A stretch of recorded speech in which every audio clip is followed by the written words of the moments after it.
Welcome to the Good Faith Podcast. I'm your host, Curtis Chang. And the Good Faith Podcast is where friends who follow Jesus help each other make sense of the world. The podcast is a production of Redeeming Babel, a 501c3 nonpartisan organization. It's a pretty obvious statement to say we live in a world filled with anxiety. There's anxiety about what's happening in our politics, in our climate, in AI technology, and more. What's less obvious is the question of how we're supposed to respond to this multifaceted anxiety.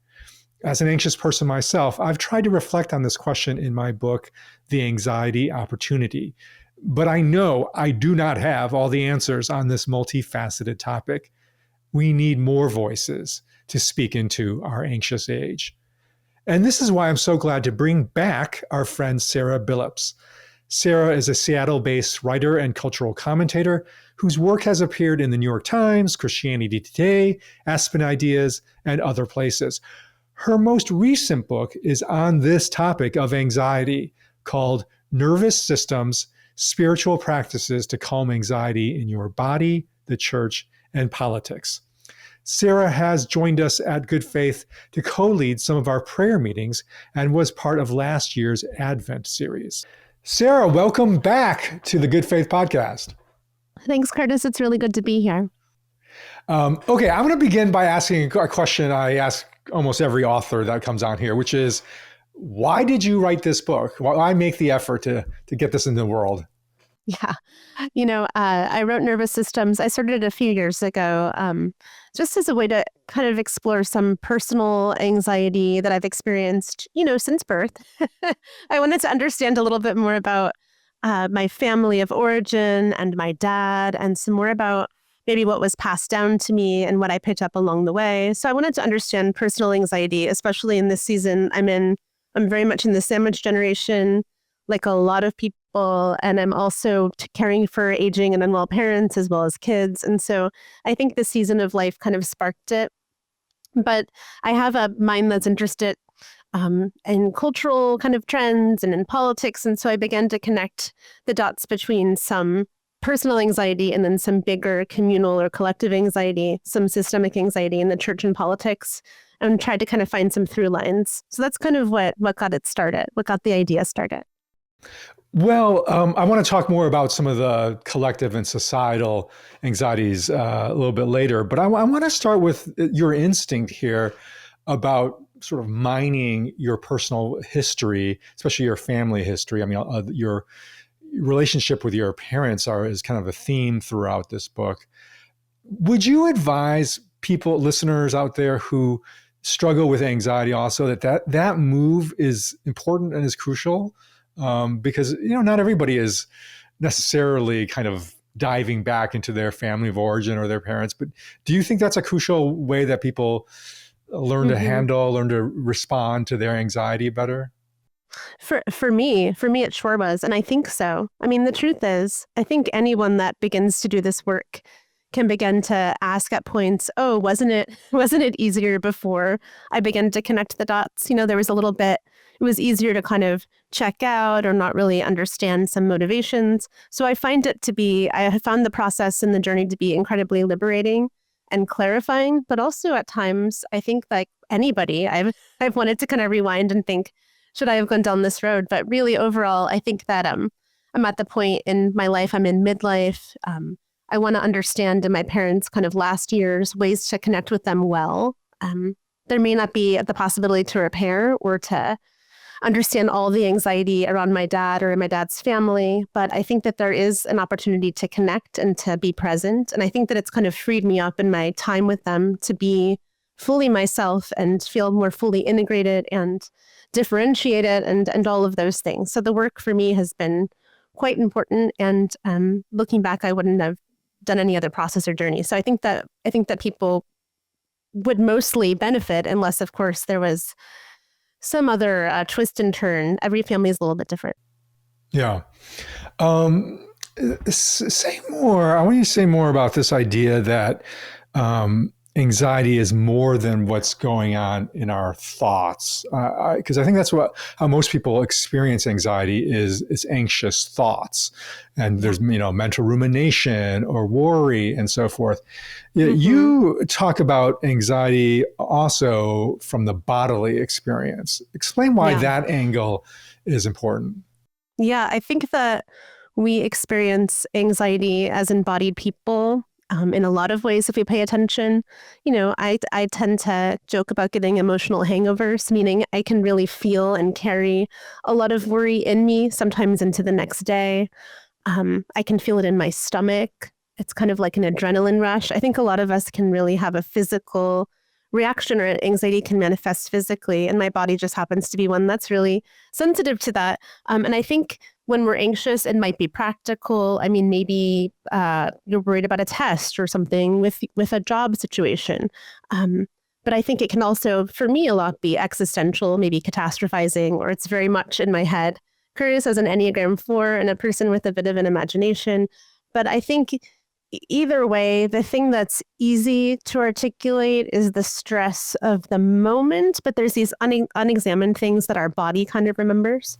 And so in the book, I wanted to, it's subterranean. I mean, it goes back to childhood. It piles up over time, this kind of trauma that we might carry or these experiences. And so I think that talking about the body is a good linchpin for talking about corporate things too. So that kind of leads us into the church body and the body politic.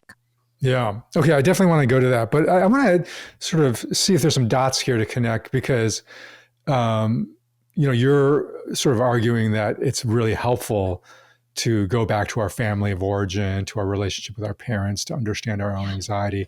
And I wonder if the connecting is partly the bodily nature of anxiety, because, when you're a child, you're not able to really think through very thoroughly what's happening to you if there is some negative experience or even trauma. Yeah.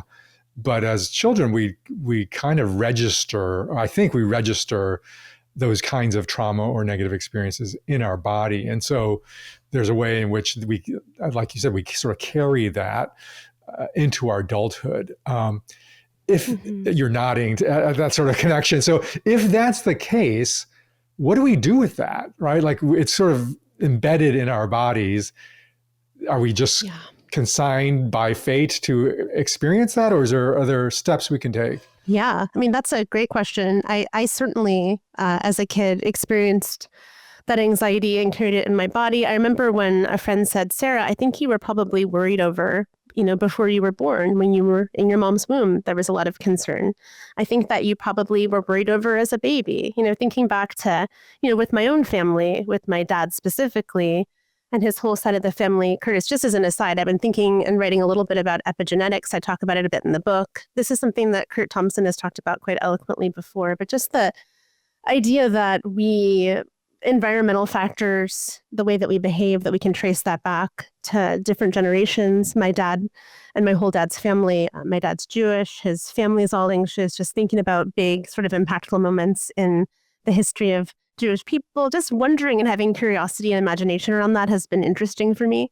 But also knowing and believing that we can then choose to have behaviors or practices that can reverse some of what may be written in our genes, some of what may be learned environmentally after our birth, whatever the situation may be. I think there's a lot of empowerment there. And so, I had a really impactful and surprising experience a couple of years ago going through the spiritual exercises, the Ignatian exercises, which was this 9-month-long retreat. Some people do it in a month, they go off to a monastery somewhere, but that's not necessarily practical for those of us with lives and careers. But essentially you set aside an hour a day and go through just a series of collective prayers and exercises and writing and listening. And it was immensely transformative to me in my life. And I began to understand some pretty practical ways that regardless of what happened in my childhood or in our pasts, I mean, there's a whole exercise where you're asked to write out everything, every early memory, like any consolation,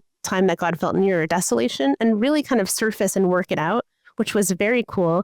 And then began to move towards this idea of Ignatian indifference, this idea that this idea that we can choose the things that glorify God regardless of circumstance. So I did look a little bit into the kind of contemplative and Catholic traditions for some practical ways to kind of help. Oh, that's great.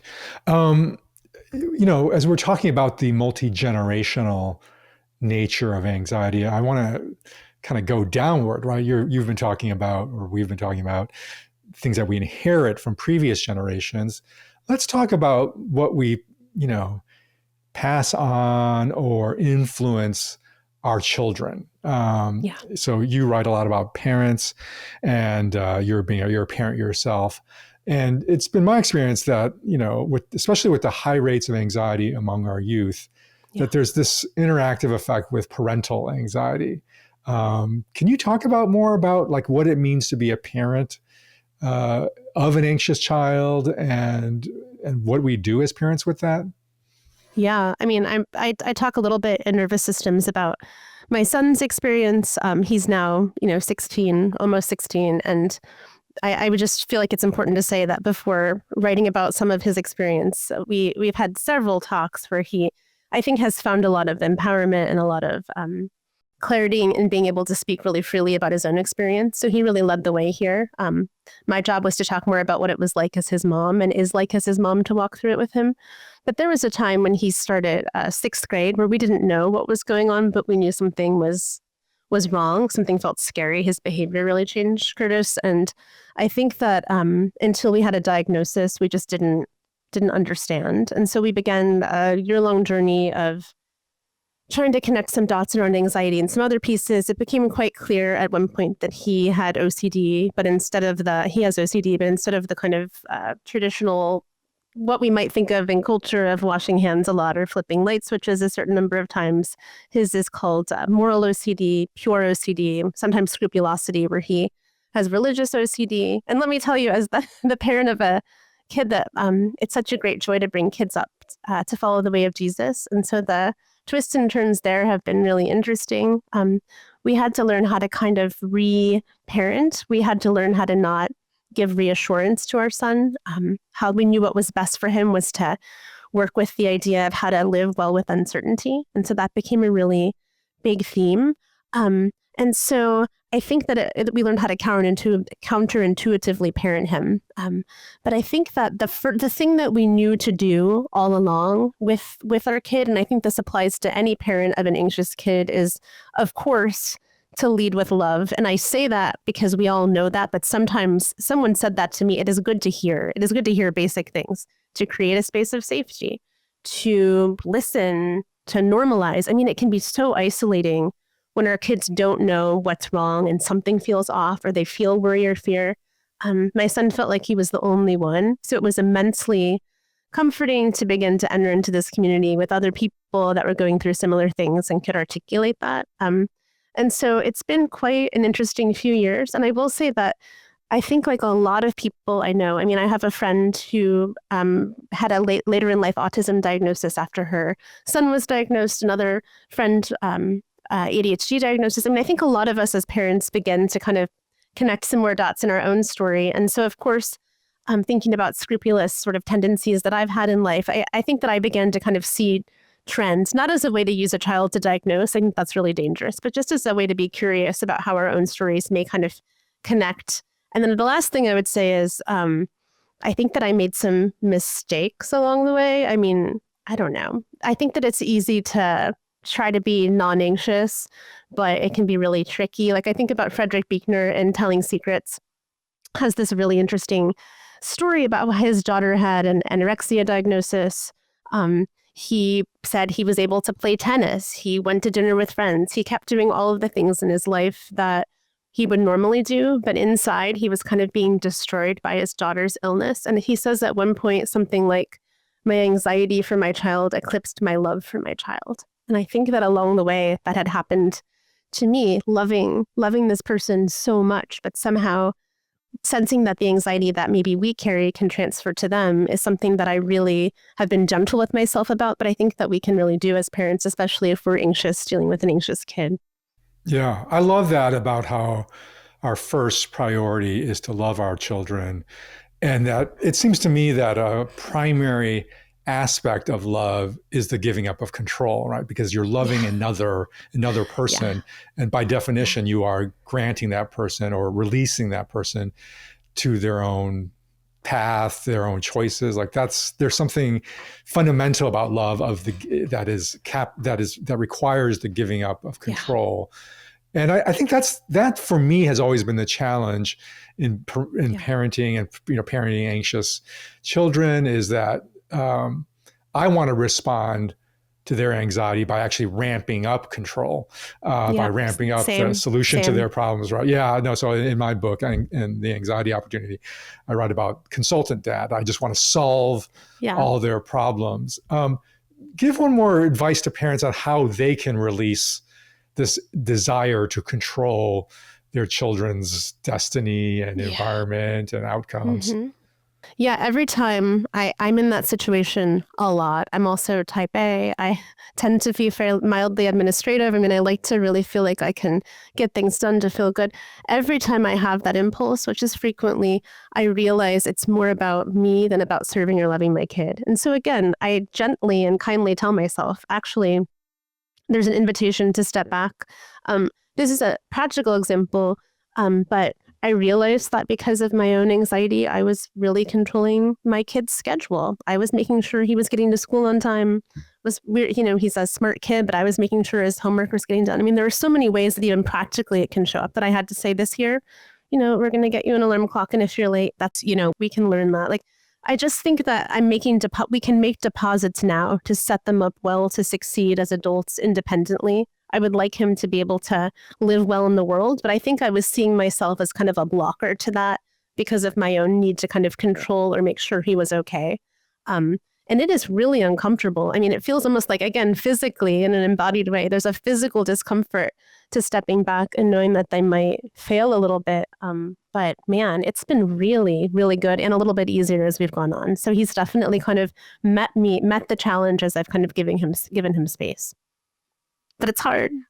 It is. It's very hard. It's, I think, one of the hardest things about being a parent. But as we've said, it's also critical to our calling as parents to love our kids.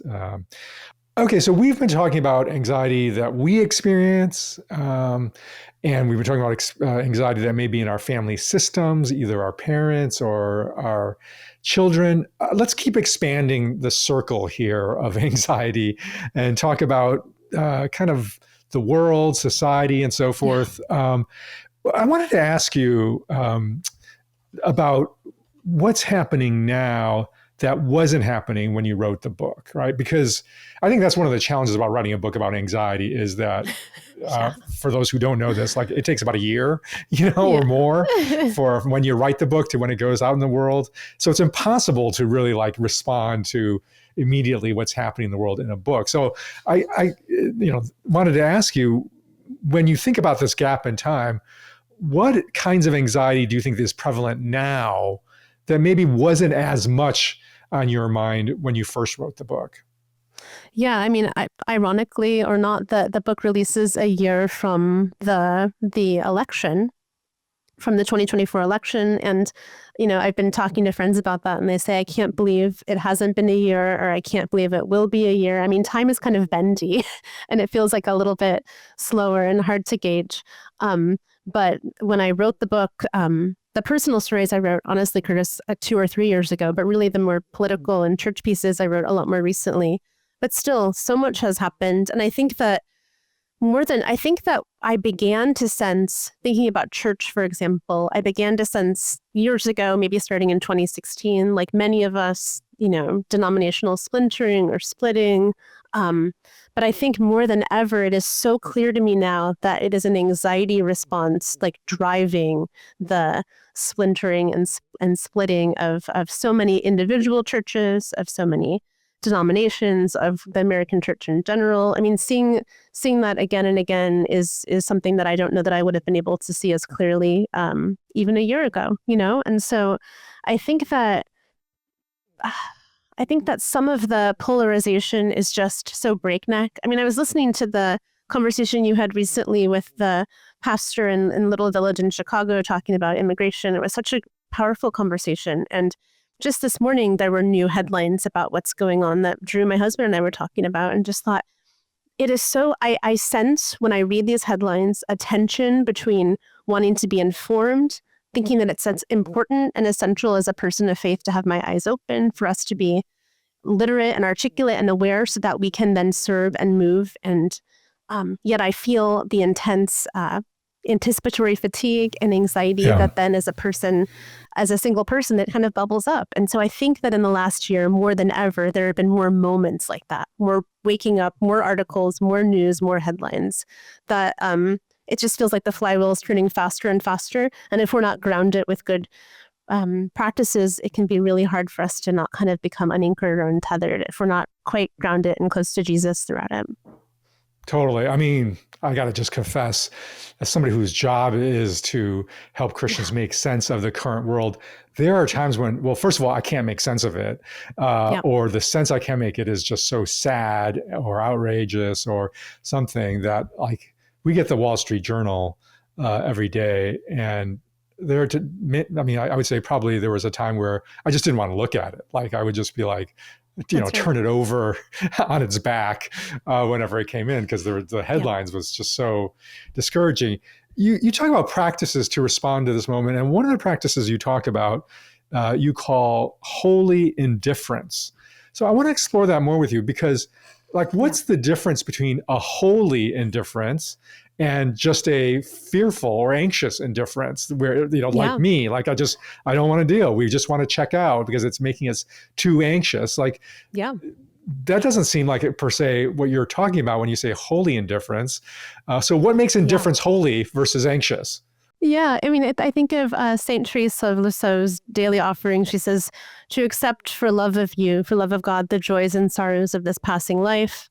Think of the hymn, It Is Well With My Soul. I think of the prayer, Jesus praying, your will be done. There is a giving up of control. While our anxiety responses are typically centered in the need to control or predict, the idea of holy indifference is the actual true giving up of trust, regardless of outcome. Ignatius talks about these binaries. You could have a short life or a long one, fame or disgrace, he says, illness or health, whatever the outcome.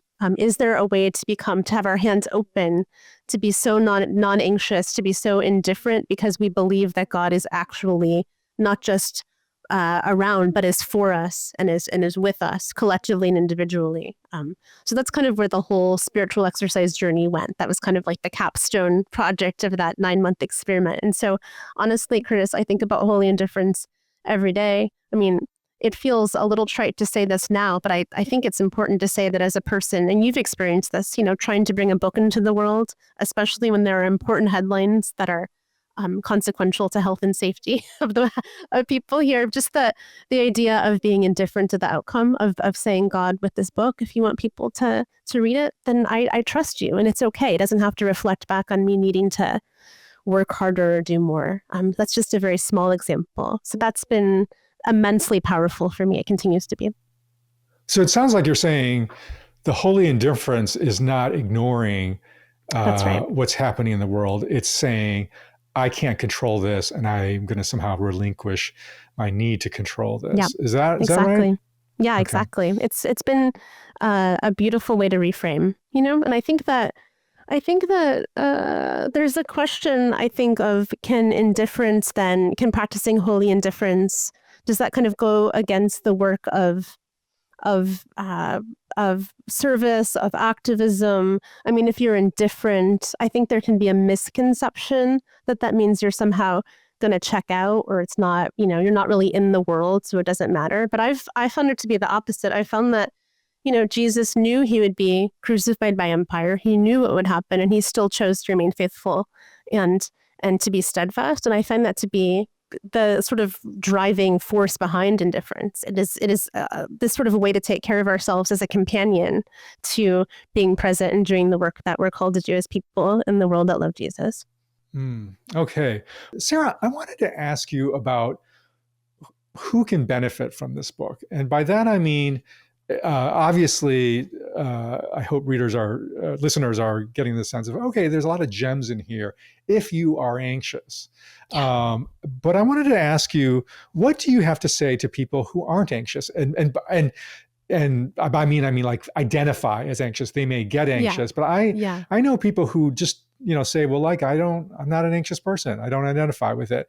Now I gotta fully confess here. I feel like they're sort of everybody's anxious or everybody's prone to anxious, but some people are more like in Yeah. touch with it or not. But let's give sort of credence to the idea that and I think this is true. Some people fundamentally are less anxious than others, and like my wife is Yeah, less anxious than me. I think that's right. Yeah, totally. I mean, I would love to be hanging out with more people like that. I would love to know more people, but I actually do have a few friends in my life I've talked about the book with, and they've been like, "Oh, well, that the part about personal anxiety sounds interesting.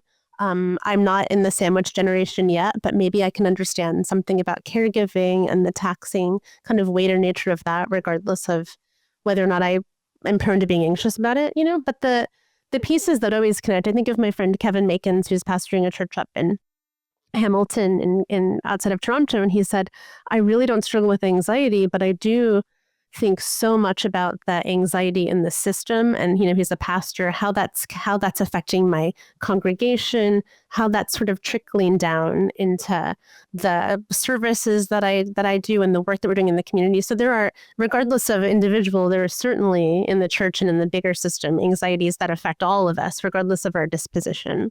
Well, let's talk more about this idea of a non-anxious system. I think that's really a helpful term, a helpful frame that sort of even lifts up Yeah. anxiety from a purely personal or family experience, that larger systems can be anxious systems. And I found this to be true in my past life as a consultant, that there are some organizations you can palpably feel that there's an anxiousness, kind of pervading the organization as a whole. And then you reference the thinker Edwin Friedman and how those systems, especially in all systems, all organizations, need leaders who are a non-anxious presence. Can you expand on that? What does it mean to either lead or participate in an organization in a non-anxious way? Yeah, so Friedman wrote a couple of books where he talked about non-anxious presence. He wrote Failure of Nerve, I think in 2007, where he really goes into the idea a little bit. And it's something that I don't know really took root. He was, I think, writing around Y2K, kind of a different kind of systemic anxiety when he was first beginning to explore these ideas.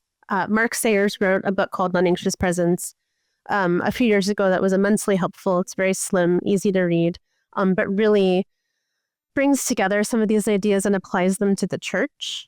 But it really wasn't until a few years ago when my pastor, our priest John, began to kind of think about some ways that as a leader at our church, he was able to begin to model an anxious presence. I had a friend, Mark, who for his Doctor of Ministry focus really dove into Friedman's work. And so it seems like there's more interest. It's kind of surfacing and bubbling up a little bit more.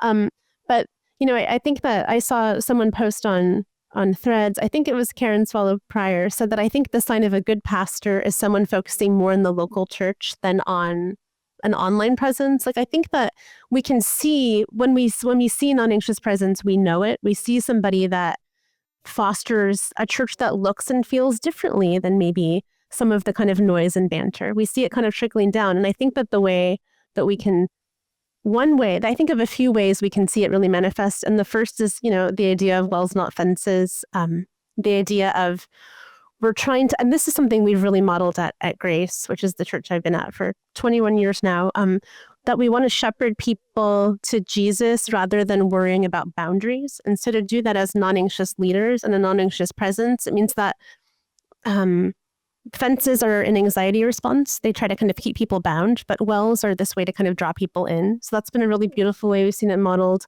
I think the second is, I think that there's been this way that as a church, and I think churches I've seen that are able to model an anxious presence are able to relax. That I think God wants to draw people, that the Holy Spirit is doing work and is active. And if we're less anxious, there's this way that we sense that it doesn't all rest on our shoulders. And so I've seen that in a really healthy way. And then I think this other way I see an anxious presence modeled is just being honest. I mean, I think we've gotten pretty good at celebrating joys at our congregation, but things are hard for a lot of us in a lot of different ways, and it's difficult right now identifying as an American Christian. And so I think that we're trying to engage with the reality of life and not paint a rosy picture. And I think that, there was this exercise we did. I'll give an illustration.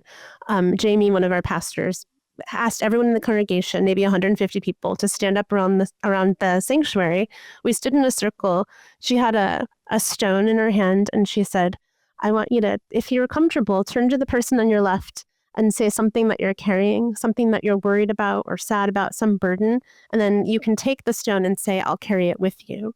And Curtis, it was the most emotional, beautiful kind of 20 minutes, because then the person turned and said something, and I just said, by the grace of Jesus, I'll carry it with you. And I think about that exercise a lot, because it kind of models for me what being non-anxious together looks like. And that starts from our church leadership. So I mean, I love the concept in theory of a non-anxious church that is more concerned with wells that welcome people versus fences.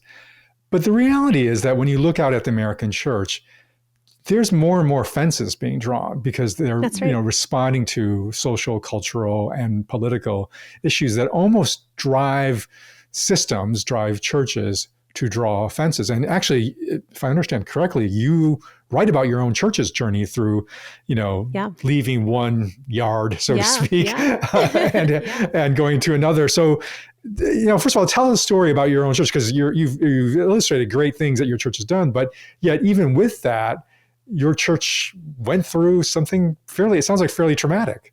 Yeah. Oh, totally. Yeah, that's right. I mean, I guess I would just say there are so many people that I know that don't go to church anymore because they can sense the anxiety. And so I think it's always important to kind of be aspirational and to talk about wins, but also like you're saying, it is really hard right now, and there's no reason to not talk about that. I mean, my own church. So I've gone to Grace. My husband Drew and I moved to Seattle 21 years ago. We visited on our first Sunday.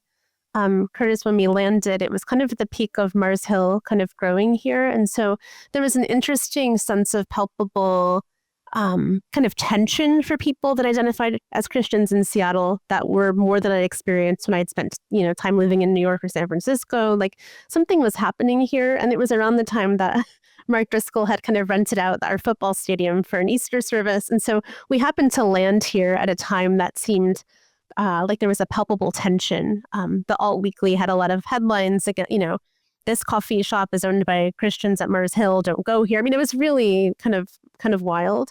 So we found Grace to be a place that was kind of living outside of that noise. It was started in the late 90s, a PCA church, by definitely coming out of that Tim Keller kind of winsome, come to the city. We found it to be incredibly lively, aesthetically driven, liturgical. I didn't really know much about the denomination or really care. I just knew that I loved the teaching and I loved the worship experience. And as an introvert and a person that tends to be mildly bookish, I found it to be a really restful place to be. Grace has always been a place where it's going to be anonymous for a little while until you're ready to kind of emerge. So, we were at Grace for some time. We moved into, lay leadership positions about 10 years ago. The interesting and kind of painful story, Grace wasn't really changing, but there was this clear inflection point when we realized that we weren't really welcomed in our regional presbytery, who I think were moving in a more anxious way. We just didn't really fit. And so it just began to, this was at the beginning of the pandemic. And so, I guess I would just say, leading up to that time in 2014, Mars Hill imploded. One Sunday we doubled in size. I mean, we just became this place for kind of spiritual refugees or people that were unsure. It became a really intense time for Grace, and a time when we began to think more about, like a lot of churches, contemplation and other sort of spiritual practices, Lectio Divina. We really got into that stuff around that era, and it was very helpful and grounding. But pretty soon, a lot of the folks that came began to kind of leave or left church. And so the church had had so many little ups and downs leading up to this kind of big inflection point in 2020, which was really centered on women being deacons. And as a woman deacon, it was very interesting to hear that I might not be able to do that if we stayed in our denomination. After just many months of back and forths and big meetings and prayer sessions and discernment, we decided it was time to leave. And so we collectively began as the leadership team to look for other denominational homes, found a home in the Anglican Church, specifically in the C4SO, Church for the Sake of Others diocese. My husband actually he was on staff as a pastor, he became a priest. It's been quite a journey. But the thing that I think led us to Anglicanism is this idea. So Thomas Mackenzie in his book, The Anglican Way, talks about this idea, the compass rose, this idea that there's a spaciousness within the Anglican Church for different aspects of Christianity. Creative tensions can kind of be held, contemplation and activism, liturgy and evangelicalism can all kind of be held together. And so it felt like, a little bit more of a Wells example for us. And so we prayed and discerned for a year. We all voted. I think 89% of the church decided that it was time to head that way. And here we are a few years later. I mean, that sounds great that you were able to find a home in that church and the church was able to find a home in a new denomination, and you've been able to welcome people who have been looking for a home. But that is not available to everyone. I mean, one of the sort of most perplexing things that I get here at Good Faith is sort of people saying essentially, I lost my church for, X, Y, and Z reasons, often cultural and political. And I'm homeless now. What do I do? Yeah. And I don't have an answer for them. How would you answer? Help me out here, Sarah. What is the response? I've thought so much about this. And in fact, my first book, Orphaned Believers, really talked about what I called this generation of spiritual exiles looking for homes. I mean, this is something that, honestly, Curtis, I think to me is probably the central, most motivating, the thing that I long for the most is for many people in my life that have left the church, that have been hurt or wounded. Like there are so many real relationships that I think so many of us have, parents, families, friends that have been specifically impacted by this actual question. What do we tell people? What can we do? What if it's not a rosy picture like my church happened to have after ups and downs, And so I guess I just want to first acknowledge it is heartbreaking and it takes a long time. I mean, I have friends 10 years after their church ended that are still struggling daily. So I don't want to write it off or say, oh, it's, people will figure it out. Like it is just a palpable sort of top line thinking issue, So I just have a lot of empathy and care. And I think that what I would say is I do believe a few things. One, there are churches out there that are not in the headlines, that are not in the spotlight, that nobody would ever read an article about, that are doing quiet, good work, and that it is possible to find them.